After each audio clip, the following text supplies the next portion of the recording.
Well, hello 4E. We're going to take a quick look at what capacity means right now. And by quick look, I mean a really quick look. We're not going to spend too much time on this. Um, or I'm not going to spend too much time talking to you, and then you're going to spend some time thinking about it. The topic today, capacity, and the goal is I know what capacity is and can estimate the capacity of items using known items as a personal reference. So capacity is the maximum amount of liquid a container can hold.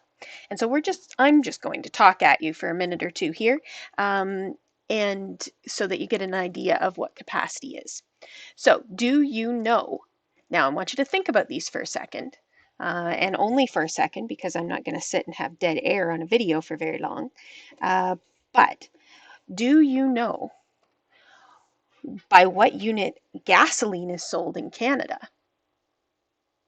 Do, do, do, do, do, do, do.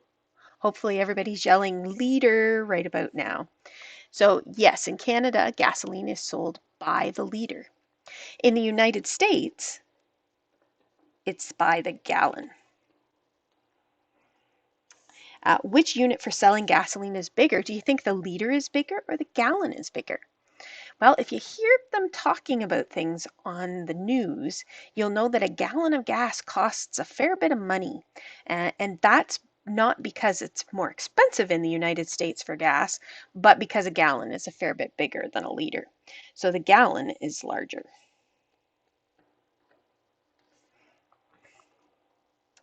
What is the capacity of a small plastic bottle of water? So a small bottle of water that you might buy at the store, or a small bottle of um, any kind of liquid, pop, juice, things like that. A lot of times they're around the 300 to 500 milliliter size. And how much does a tablespoon hold? What do you think? How much does a tablespoon hold?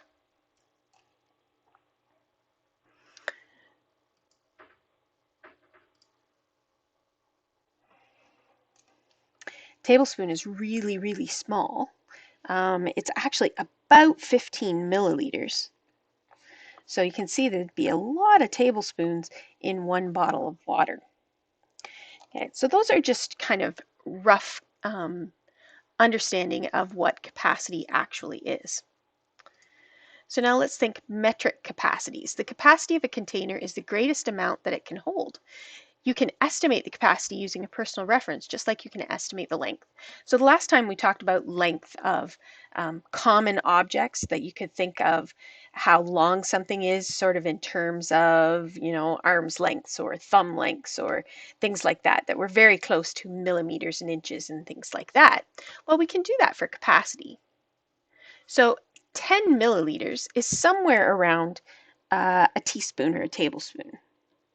Teaspoon, it's a little bit between a teaspoon and a tablespoon, but it's very, very small. You may have had when you were little, at least I know my kids had, little tiny cups that came with your medication. It came with cough medicine or with Tylenol or things like that when you had children's cough medicines. And they usually had between 10 and 15 milliliters in those teeny tiny medicine cups. So if you can picture that in your mind, if you were one of the ones that ever had to have Tylenol out of a little tiny cup, that's about the size that they were. Now, 500 milliliters is your standard bottle of pop. Bottle of pop. A lot of people understand the bottle of pop. Some of them will be bigger than 500 milliliters, but generally just your regular size bottle of Pepsi or Coke would be 500 milliliters. 1 liter is a little bit smaller than a bag of milk, like one milk bag. There's actually a little bit more than 1 liter in a bag of milk, but you can think of that as basically 1 liter in your bag of milk. And 2 liters is a large bottle of pop. Large bottle of pop. Okay. If you think of anything else, you can put it over here if there's something else that you can think of, but those are all of the things that I think of to use my personal reference. What measures are for those? The chart in number 2 provides some personal references. Use these references to estimate the following capacities. The last 4 rows are for containers of your choice. So we want to think approximately a typical cup of coffee. Would it be um, somewhere around the 500 milliliters? A bottle of pop, is it as big as a bottle of pop? It sort of depends on what your typical cup of coffee is. I would say that it would probably might be half a bottle of pop. So maybe a typical cup of coffee might be like 250 milliliters. A small red plastic gasoline container would look like this over here. We've already got the answer there. 20 liters is what those hold. Now a baby food jar, tiny little baby food jar, what would it be somewhere up here?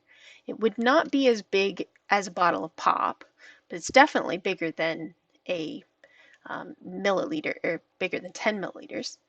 You might see the little cans of pop that they have these days, tiny little cans of pop, tiny little bottles. They're somewhere around 100 milliliters. So I'm thinking a baby food jar, maybe 100 milliliters, because it's about the same as one of those little cans of pop, and so on and so forth. Now the kitchen sink. How many, let's think of that in terms of bags of milk. How many bags of milk do you think you could fit in the kitchen sink, or pop bottle liters or something like that? I'm thinking we might get 5. Oh, it might be more than that. I'm thinking that there's probably about 20 liters, maybe the same size as a can of gasoline. Maybe 20 liters, something like that. So now the rest of this is for you to figure out. Pick something here, some container that you know about, and then use these references and think about it a little bit. Now, you can talk to the people around you and see if you can put your heads together and see what you come up with. Now, there are a few more pages here that I want you to go through and think about. And at some point in time, we will take these up. If you don't get a chance to take them up today with your supply teacher, we will see. Um, and uh, and so there's a few of these things to go through for you thinking about capacity. Okay, and I think we'll leave it there for now and let you carry on.